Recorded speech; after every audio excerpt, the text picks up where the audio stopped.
Hello everybody, thank you for clicking this video. To those of you who have asked me a question like over a week ago, thank you for leaving your questions in a comment down below from the last video. I'm gonna start the Q&A session and let's do it. So the first question comes from Shadow Horizon. He wants to know, or she wants to know, what's your opinion on Tito the Clown?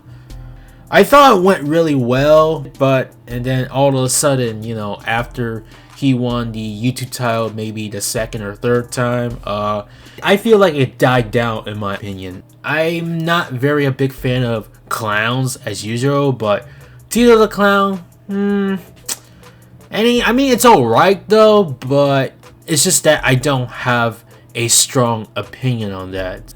And the next question comes from Cindy Kiefer, and she wants to know which 10 former GTS superstars should be in the GTS Hall of Fame.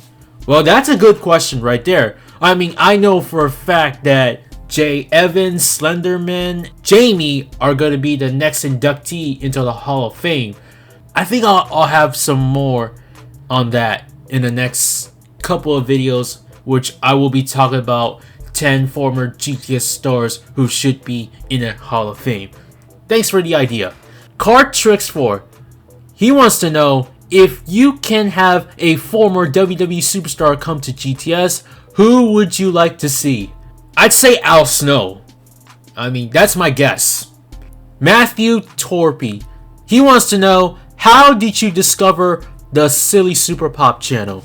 Well, I started watching Silly Super Pop like back in 2014. It was in my recommend videos when I saw this GTS wrestling action figure show where they had this parody of Raw Old School. I mean, maybe not a lot of you who have seen it, but yeah, that's how I discovered the Silly Super Pop channel. Oh, you got a good question right here. Dwayne Jr. King. He wants to know, what is your favorite wrestler in AEW? Who's my favorite wrestler? Well, that's easy, but I'm very conflicted between Le Champion, Chris Jericho, and the purveyor of violence, Jon Moxley. So, the legendary wrestler, Chris Jericho. The current wrestler, Jon Moxley. And the next question comes from EWC 2020. And he wants to know, have you ever met Grimm? I'll be honest with you, I haven't met Grimm personally. It's just that, well, obviously me and Grimm live far, far away. I mean, we are living in the East Coast, but, well, it's just that, people are assuming that I would show up at the GTS first live event, but unfortunately on that day, I am obviously going to be busy, and I don't think there's any right time for me to meet Grimm for the first time. But it could happen in the future, but it's just that when the time is right, it could happen. Logan Hinton. Well, once again, Logan Hinton. He wants to know, what is your favorite finishing move in wrestling? Well, that's when it comes to Japanese wrestling, I'd say the Burning Hammer. When it comes to Americans wrestling, now originally I was going to say the RKO, but I had a feeling that it can hurt your back whenever you hit the finishing move. But I'm gonna have to stick with the paradigm shift, or should we call this a Death Rider as well. And Luis Bro Random wants to know, do you still watch GTS? I'll be honest with you, I've been trying to keep up watching GTS up to date, and fortunately, I might not be able to watch GTS like after Grimmania, so I just want to give a heads up that maybe after Grimmania, I might not be making a lot of GTS videos, simply because I'm a busy man and I got so many prior commitment outside of YouTube, and no more questions of that, just saying. Aiden Wrestling, back at it with the Would You Rather of GTS. Category A, delete 1, keep 2. Fire Pete Corvus, have James Ellsworth win the YouTube title, or fire Hollywood Hooligan. Okay. You know, as much as I would not want to see James Ellsworth winning the YouTube title, you know, I don't want to let go Hollywood Hogan. He can stay with GTS. And for the rest, fire Pete Corvus how many times? And seeing James Ellsworth winning the YouTube title would be the worst part for the audience. So I'll just stick with this and leave it as if this would be one of the biggest joke of GTS wrestling. And in category B, pick 2 to delete and 1 to keep. Delete clowns have their warehouse back. Pete Corvus never won the YouTube title. Okay, you know what? This is easy. Pete Corvus YouTube title is still going to be in the history book, and GTS will still be in the backyard. So I'm gonna have to say remove any clown storylines from the existence on YouTube. And in category C, pick a GTS legend to appear full time. Pete Corvus, Tommy Salami, Vlad, or Jay Evans. You know what? I'm gonna let Jay Evans stay retired because I don't want to see him come out retirement so many times. I mean, sure, he's still in his young age, but still, if he wants to find some other careers he want to do, it's on him. But yeah, but at the same time, it's still great to see him back in a wrestling ring. And for Vlad, well, he already has planned to become a doctor, so Tommy Salami or Pete Corvus, well, you know, I love these two. I really do.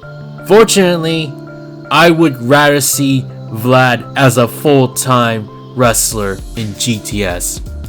And the next question comes from Teehee. What were your thoughts on Kiel Grimms' Legendary? You know, I'll be honest with you, I thought it was great, but it sucks that it was short-lived. Honestly, they should have lasted long until Grimmomania, in my opinion. But honestly, if it's short-lived, it could be easily forgettable. Maybe in the next 5 years. Imagine 5 or 10 years from now, people would ask you, "Hey, remember when Grimm turned heel and he joined Legendary?" Like, really? How long? 2 months or 3 months? Well, guess what? People might not remember that because it was short-lived. Hey, remember when Goldberg turned heel and joined with Vince Russo and Eric Bischoff in WCW? Even though it was a stupid idea from bad creative? Yeah, that was short-lived. But unfortunately, nobody even remembers that. Grimm's heel run should have been last long until Grimmomania, in my opinion. So I hope many of you can agree me, so that's my thought. And next question comes from Alex. Do you watch any other channels like yours, entrance video, reactions, etc.? Well, honestly, I did watch some of it, but I don't remember where I watch it from, so Jorge Hernandez wants to know, why did you private most of your videos? Hashtag people are pissed. Okay, here's why.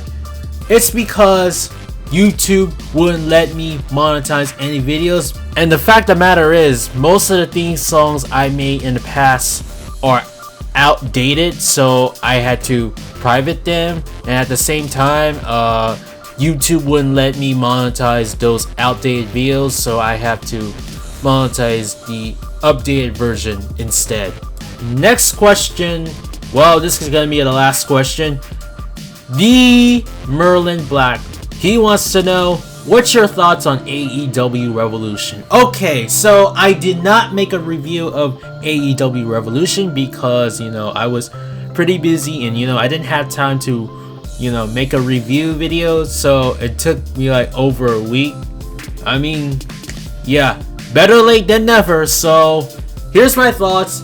I thought it was pretty decent, but I'll be honest, it wasn't as good as Double or Nothing or Full Gear. And as a matter of fact, there were, let's see, for the pre-show, I thought the match between SU and Dark Order was pretty decent, but I did not expect to see Colt Cabana showing up at Revolution. Well, simply because he's from Chicago and he's doing this in front of his hometown. So for the main show, Jake Hager versus Dustin Rhodes, it was not the best, but it was a slow-paced match, and I wasn't very into that at all. And then we had Darby Allin versus Sammy Guevara, and I thought it was a great match. You know, it was like a 10-minute match or something. 10 minute, it was less, but it was pretty decent. The AEW Tag Team Titles match was the match of the night, in my opinion. And I gotta be honest, I mean, I was shocked. I was shocked that Kenny Omega and Adam Page retained their titles, and I would have thought that Adam was gonna turn his back on the Elite, but that didn't happen. It's funny that Dave Meltzer rated this a 6-star match, which honestly is pretty exaggerating, and I just don't understand. I mean, obviously Dave Meltzer often to give Kenny Omega a 5-star match on pay-per-view shows, especially matches in New Japan, but I don't seem to call this a 6-star match. But let's just keep this a 4 3/4 stars. Yeah, I'll leave it to that. But 5-star, sure. 6 stars, that's pretty exaggerating. And we had the AEW Women's Title match, which honestly I wasn't very into that because yeah, it wasn't the best that I was expected.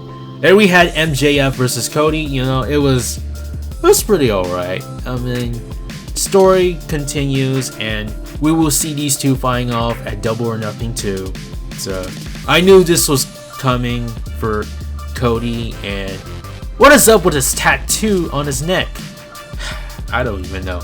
But of course, I knew I was right that MJF won by a cheating tactic. And then we had Pac versus Orange Cassidy. I'll be honest with you, people may complain about this match, but for me, I get this was part of Orange Cassidy's gimmick, but at the same time, I still enjoy it most of the time, and I knew for a fact that Orange Cassidy wouldn't win because, you know. Also, what's up with Lucha Bros showing up randomly? Oh, that's why. And we had our main event for the AEW World Title match, but at long last, Jon Moxley wins the AEW World Title. I knew for the fact that this would happen when Jon Moxley took off his eye patch before hitting with the Paradigm Shift to win the AEW World Title. And the real reason why Chris Jericho dropped the AEW World Title simply because he has a Fozzy tour this summer. But yeah, that's my thoughts, and I'll be honest with you, overall it was pretty decent, but not as good as Full Gear, All Out, or Double or Nothing. So that's my thoughts, and that is all for my Q&A session. So if I didn't answer one of your questions, it's okay, I'll do it again next month. With that said, thanks for watching. Don't forget to like this video, leave a comment, and subscribe for more content. I hope you all enjoy Elimination Chamber, which is happening tonight. And as always, stay safe, peace, and cheers.